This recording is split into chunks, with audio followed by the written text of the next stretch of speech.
కష్టం రాకుండా ఎవడు ఉండడు. వచ్చిన కష్టాన్ని పరమేశ్వరుడి యొక్క ప్రసాదమన్న బుద్ధితో అనుభవించడం నేర్చుకోగలగాలి. ఈశ్వరుడి పాదాలు విడిచిపెట్టేస్తే ఏమొస్తుంది? ఈశ్వర ఎప్పుడో తప్పు చేశాను, మీరు కష్టం ఇచ్చారు, కానీ ఓర్చుకోలేను.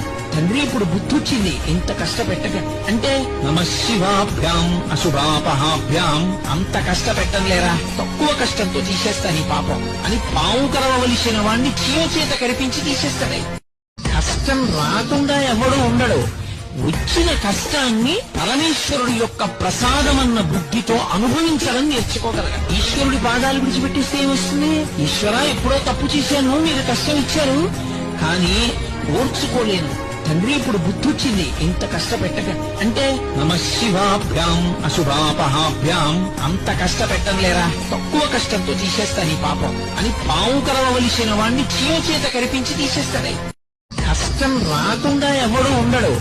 వచ్చిన కష్టాన్ని పరమేశ్వరుడి యొక్క ప్రసాదమన్న బుద్ధితో అనుభవించడం నేర్చుకోగలగాలి. ఈశ్వరుడి పాదాలు విడిచిపెట్టేస్తే ఏమొస్తుంది?